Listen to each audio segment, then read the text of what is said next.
প্রিয় ভিউয়ার্স, স্বাগতম আহমেদ একাডেমির ইউটিউব চ্যানেলে। এই ভিডিওতে আমরা ক্রয় বিক্রয়মূলক একটি গাণিতিক সমস্যা সমাধান করে দেখাবো।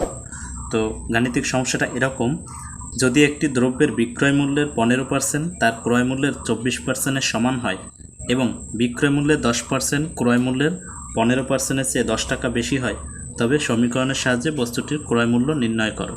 মনে করি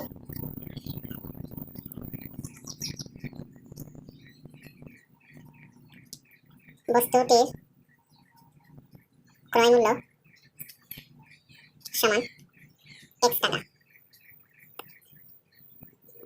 এবং বস্তুটির বিক্রয় মূল্য সমান y টাকা। এবার প্রশ্ন মতে আমরা লিখতে পারি, যেহেতু প্রশ্নে বলা আছে যদি একটি দ্রব্যের বিক্রয় মূল্যের 15% তার ক্রয় মূল্যের 24%-এর সমান হয়, তো আমরা প্রথমে এই শর্তটা উঠাই যে বিক্রয় মূল্যের 15% তার ক্রয় মূল্যের 24%। তো ক্রয় মূল্যের 24%, ক্রয় মূল্যের 24% হলো 24% ইন্টু এক্স, যেটা বিক্রয় মূল্যের 15%-এর সমান। তো বিক্রয় মূল্যের 15% হলো ওয়াই। এটা আমরা লিখতে পারি শর্ত অনুসারে। এখন আমরা পার্সেন্টেজ উঠিয়ে দেওয়ার জন্য আমরা এটাকে এভাবে লিখতে পারি 24/100 ইন্টু এক্স, আর এইখানে লিখতে পারি 15/100 ইন্টু ওয়াই।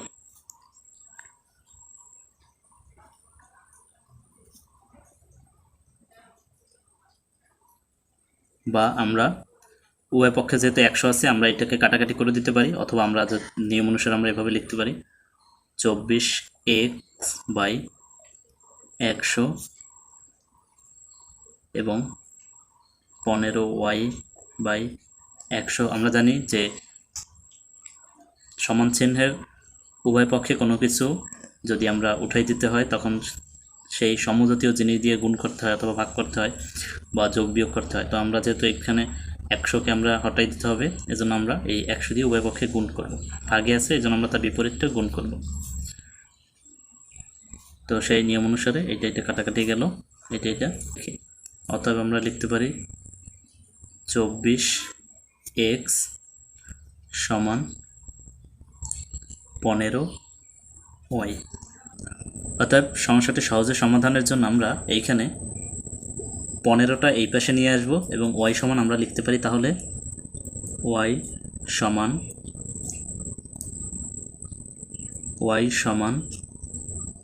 24x/15 এবং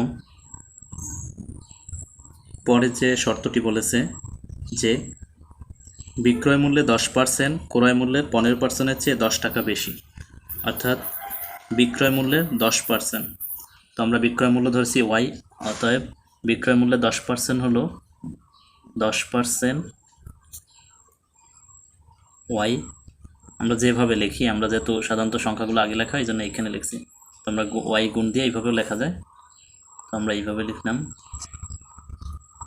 বিক্রয় মূল্যের 10% সমান বলা হয়েছে ক্রয় মূল্যের 15%-এর চেয়ে 10 টাকা বেশি। তো আমরা সেখানে 10 লিখে দিলাম।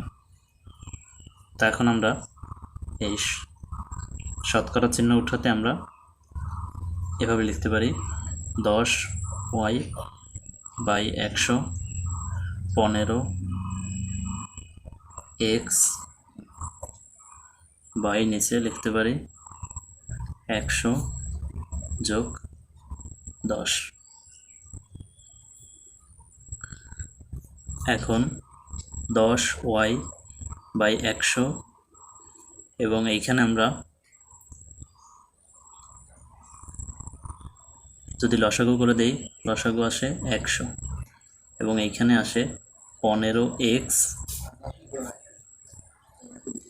এটা নিচে যদি আমরা মনে মনে 1 ধরি, সেই 100 ভিতরে 100 বার যায়, তো 100 দিয়ে গুণ করলে 1000।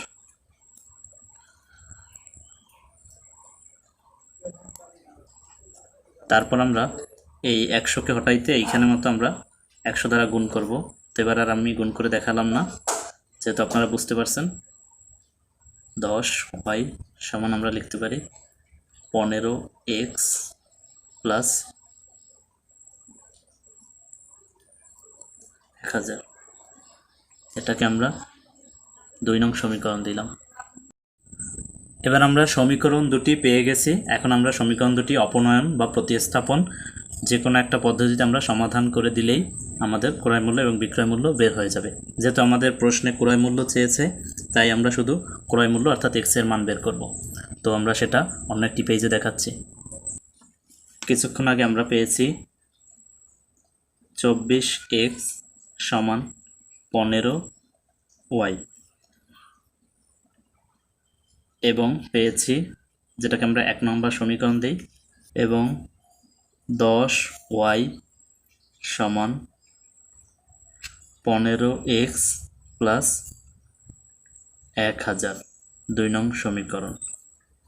এখন আমরা 1 নং সমীকরণ থেকে আমরা লিখতে পারি y সমান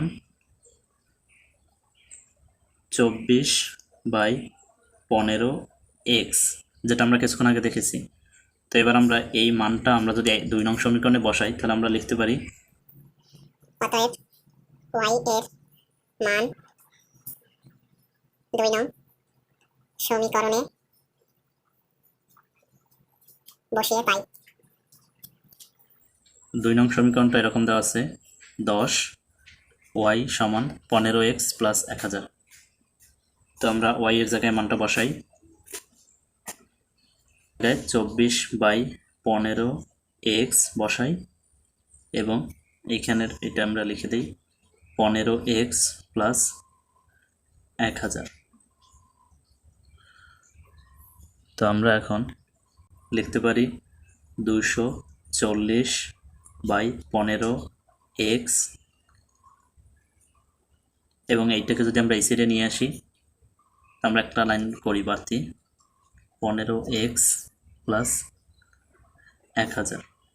তো আমরা 15 দিয়ে 240কে ভাগ করলে আসে 16x এবং এই 15কে যদি আমরা এই সাইডে নিয়ে আসি তাহলে আসে 15x এবং এইখানে থাকে 1000 এবং 16 থেকে 15x গেলে থাকে x সমান